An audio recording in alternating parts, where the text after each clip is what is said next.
I didn't think I'd be talking about Trump again, but my God, the guy don't learn. Um, he's clearly a narcissist who has aspirations to be remembered. I think in his head, it's delusion of grandeur.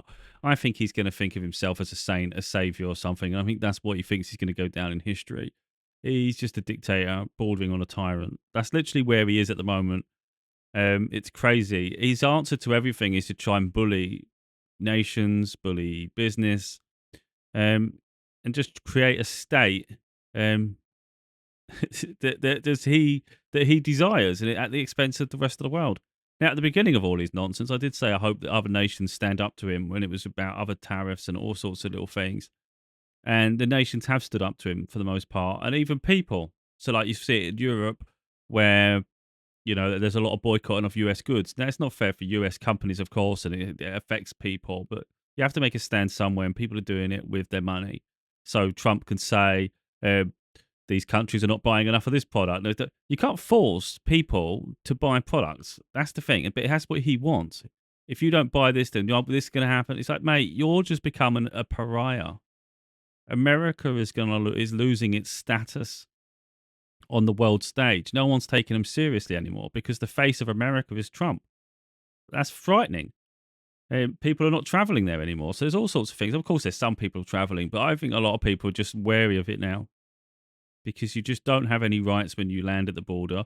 They can search your phone. Who knows what they do to your phone? I wouldn't be surprised they add things to your phone. America is very corrupt, so who would trust them? And that's just the start of it. So yeah, there's just a lot of problems. But anyway, there's something just come up, and I was like, oh, for crying out loud. Yeah, no, there's always something with Trump, but every bloody day we hear something. Now we're hearing about the movie industry.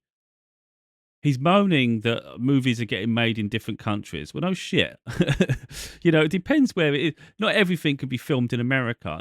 Sometimes it's going to depend on the theme of the movie. Let's say it's Renaissance France, for instance. Well, you're probably going to need to be in France. It's going to be a lot cheaper to do a movie based on natural setting. In the same with like the British countryside or something, and you're going back to like Tudor or Victorian Britain. These things make sense to do them in their nation, and sometimes it's going to be about like even the landscape. I mean, Lord of the Rings was done in New Zealand because it's going to depend on the way the coastline and all these sort of things. And it's like the same with what was it, Game of Thrones? I think it was Northern Ireland and thing. America can't be the epicenter of everything. That's just crazy. So, the, so what other countries have done? They've incentivized the movie industry to film movies in their countries, which is good because it gets people making money. It builds the economy. But they're not ordering people to have movies in the country. It's incentivized. So they get maybe something gets subsidized, less tax, maybe money gets pumped into it. So rather than be reciprocal, like Trump could do something similar, couldn't he? He could say we're going to tax the movie industry less. There'd be this benefit and this, subsidize this. America isn't about subsidizing anything. America's all about draining the living shit out of everyone, and there's no one has money really. It's just everybody's leech. But money, money, money, money, money. I think that's how I see the way, and I think a lot of people do too.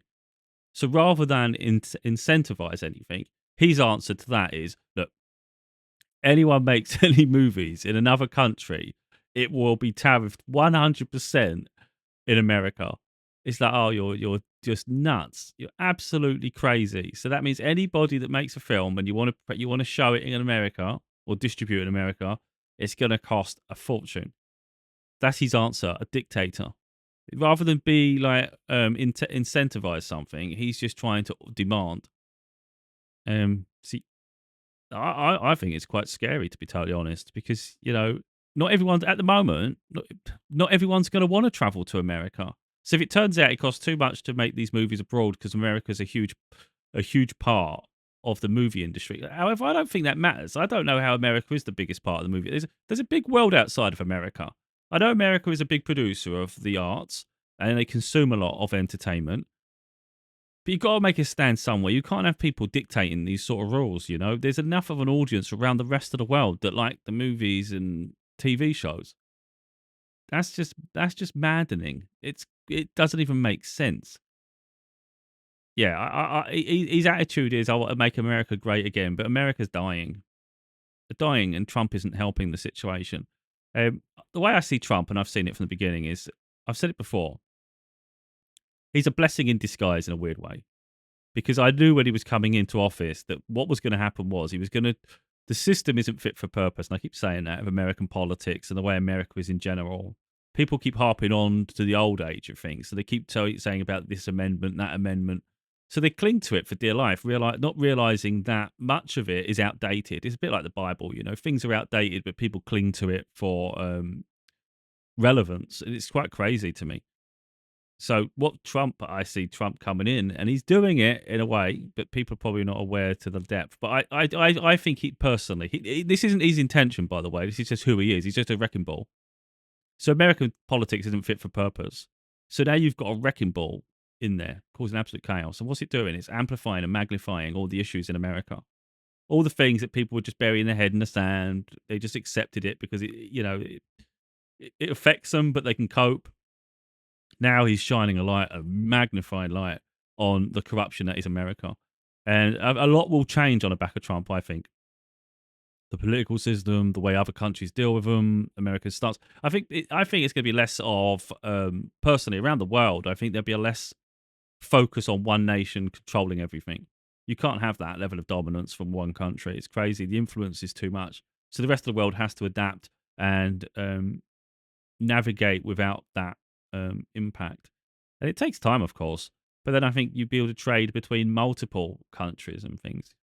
And in America in itself, I think you'll find that when it comes to voting next time, people are going to be far more skeptical. They're going to ask more questions. And I think potentially it'll mean that those that get nominated are going to have to pass an awful lot of tests to be the face to be voting for. Because to be honest, I don't follow the politics 100%, but when I saw the names on the ballot to run for the presidential race, everyone was old. It's like, why can't you trust someone in their 30s, 40s? Okay, 30 might be young, but they still have a wise head on young shoulders, It shouldn't be about having this people that are senile and thinking they've left this delusion of grandeur because they're in their life. That's what it is. Trump hasn't got many more years. Obviously, he's getting older, and the stress you would think get to him. He probably drives himself crazy anyway. So what does he? He's probably looking at legacy now. He's not thinking about the long term for America. He just wants to know how he's going to be remembered now, which is why he's absolutely unhinged and nuts. But if you've got someone younger in that position, they can have far more of a long-term outlook because it's going to affect them too, even after their term. Trump don't care about after his term. He probably won't even be alive. So, yeah, this is outrageous what he keeps doing, and it's one thing after another. And I'm interested how this plays out because the real problem is the movie industry does run through America, at least in the Western part of the world. The UK has its own industry, but of course, it's not as big as America's.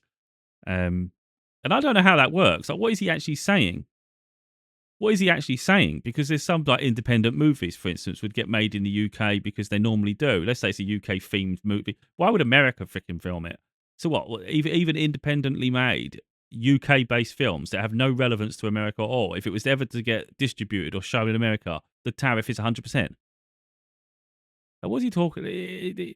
He's freaking mental. And it doesn't end there. It'll be something else. He'll always come up with something. He just wants everything created in America and the rest of the world, and then the rest of the world must feel privileged to be able to consume whatever that is they want to provide. It is absolutely mind-numbingly mental. Yeah, I think for someone to think like that is crazy. The fact that America has to be the epicenter, and if it isn't, you're going to be tariffed. So he's trying to force America to be great again, like literally force it down your throat. You will love America. It reminds me of Gladiator, It's like we'll provide you entertainment, even though it's slavery and it's like gross, really. So they'll give you blood, and you will love us for it. It's like that's really what that's what Trump stands for. We will dictate the world, and you will love me for it. It's like, you crazy bastard. You crazy. Yeah, I think there's a lack of intelligence that goes on in his head. I saw an interview that he did. Let's just get that one down. I saw an interview he did with someone, and it was really interesting because most people he overtalks most people. He talks himself out of a lot of problems, And in this situation, he couldn't run away from it because he wanted the person to agree with him on something. It was something about a photo of someone with the singular knuckles. I think it's about the guy that got deported, but really shouldn't have been. And I think there's a whole process with this because I think the Supreme Court in America said that he should be returned. He must be returned. So Trump's trying to throw his weight around and trying to prove that that person shouldn't be because, but then apparently it's Photoshop. Then when I saw an image, if it's the one I think it is, that was obviously Photoshop. There was no way that was a freaking tattoo. The guy's an idiot. He hears what he wants to hear and he sees what he wants to see and he'll go with it. And he just wouldn't let the guy off. He kept saying to him, like, no, no, no. He did, you know, he go, well, he can't, like, the other guy's just trying to humor him, but not answering it. And he was so insistent. It was crazy. And that's what Trump does. If you don't agree with him, he's arrogance, his ego just runs rampant, you know. And he won't let it off because he can't not lose. He can't handle it. He's like this petulant child who's spoiled brat. That's really what he's like. It's crazy. And you put someone like that in charge of a powerful nation that has a lot of influence on the world. It's like, that is insane. That is insane that someone like that can hold such power. It's like putting Homer Simpson in charge of America and saying, this is what we've got to put up with. That's what he is. He's the equivalent of Homer Simpson, but in a very narcissistic, tyrannical way. Think of it like that, and that's a wrecking ball. He's just destabilising for the point of being destabilising. But the world will still continue ticking without it. It's just sad, you know, because like, a lot of us had ambitions to travel to America, even if it's on a holiday, even if there's a chance for like a career or something. Who knows? You never know where it leads because opportunities, you know. But now it's like, while he's there, no chance. Not with that guy. No. But yeah, I see him as someone that's at the end of his time, and he just wants to be remembered for something. He wants to have his what's it called? Oh, I can't even remember now. Oh, see, I'm not American. It's not ingrained in me. I'd know it if you said it. Mount Rushmore. He wants it. You can guarantee he wants his face chiseled in that. He wants his face on the mountain. That's what this guy wants. He needs to do radical things to achieve that.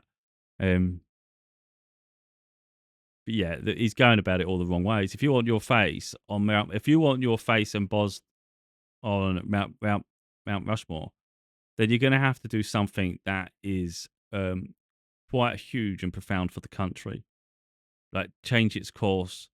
I think personally, be more accepting of people rather than be tyrannical. Understand diversity and culture are great things because blending together actually makes you better. You gain wisdom and knowledge from each other. So if people were just fair with each other and you eradicated racism, it would be far more uplifting and far more enlightening for everybody. Everybody would embrace it, and you'd evolve as a nation, you know. And I think if you sorted out the healthcare system, improve the American people's quality of life, so you gave them a guaranteed holiday like the rest of the world, you guaranteed them sick leave, you reduced the price of healthcare, reformed the whole process, you know, and gave people their dignity and their human rights back. That'd be nice when you stop trying to do repelling the abortion law and all these things. You actually treated people as human beings. And I think you embraced humanity. I think then you deserve your face on Mount Rushmore. But that takes an incredible amount of balls to do something like that, because you'd have to go against the people who will power behind the scenes, who have the money, because you're threatening their bank balance and their dominance as well. So, yeah, that would take courage. It's a lot easier to be a tyrant than be someone that's healing and transitional. So that's what Trump doesn't do. Trump's a weak person who postures as strong. And then he blusters because people challenge him on things. So we've seen with China. He tariffs China. China retaliates with tariffs. Then he says he wants to talk to China, and then China don't answer him. And it's like that was always going to come with people, though, because other people are going to challenge their dominance, and that is really what Trump's doing. He's weakening America, and I think a lot of Americans are seeing it.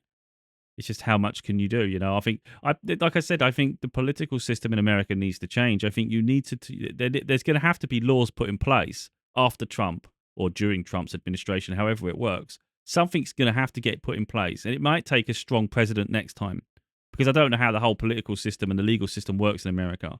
Maybe you need executive orders, and Trump's too weak, obviously, to have any positive real impact on the country. It might take someone who actually is authentic as a president. So let's say someone comes in next term and they are genuine, and they're not interested in trying to posture as the best this, the best that. They just want the best for America. And let's say they made an executive order that actually brings in a new law where future presidents don't have the power to do this, do that, and do that. That would be really impressive. That would be actually someone who could get their face on a mountain. That'd be impressive. And I think that's what it's going to take. It's going to take a complete change of law to stop one person who gets abuse of power who can destroy a nation on a whim. That's frightening. And now imagine if that person's actually corrupt. Let's say they're aligned with another nation and then they got given the position of president. That's frightening, isn't it? And I think you have to look at that now. You have to be thinking about that. How much can one person destroy a nation? And then work your way back and say, right, we can't allow that to happen. So we need to have these systems in place. But then at the same time, you need to look at the justices and all the Supreme Courts and the Senate and all that. Make sure that there's not like corruption in there, because if there's corruption in there, then even if he's not making that decision, others can. The whole political system's crap. Let's be honest, because you get parties that just obviously fall in line with each other. So when there's an overwhelming majority and they all just agree all the time because it's the party thing to do, that's not necessarily in the best interest of a nation. So again, it's all it's murky, grey area. I think people, again, politics is shady as shit. I think we can all attest to that. Just watching and seeing how the world is formed. It's always self-serving. So when you get elected as an official, you're elected to be the voice of the people. That's how I see it. You're there to represent your constituents, your whatever area, town you're representing. That's what you're there to do. But what they do, they get in the door, and then all they care about is how they're going to move up in their career. Even if it's at the detriment of the people they're supposed to serve, their career is far more important. And they all have, a majority of them have aspirations for power and money. And I'm guessing the majority look towards the presidency and they have a long-term view. So they'll toe the line, they'll agree with this because then they're seen as someone that'll pull they'll fall in line, and then they could be a good nomination in the future for those with wealth. It's the whole way the political system is in America. It's actually mental. How the hell can you have someone who got impeached and shit is now the president? It's like, my God, a year ago he was close to going to jail. I don't know, man. And now he's wielding power and trying to dominate the rest of the world. Like, not being funny, he's a criminal. So why would the rest of the world even trust him? Crazy to me. I'm not going to keep doing videos because I said that I've got to take a break, but I couldn't help it. I just saw this bit about the bloody the movie industry and Trump trying to dictate yet again. I'm thinking this guy just doesn't know where to keep his hands away. Crazy.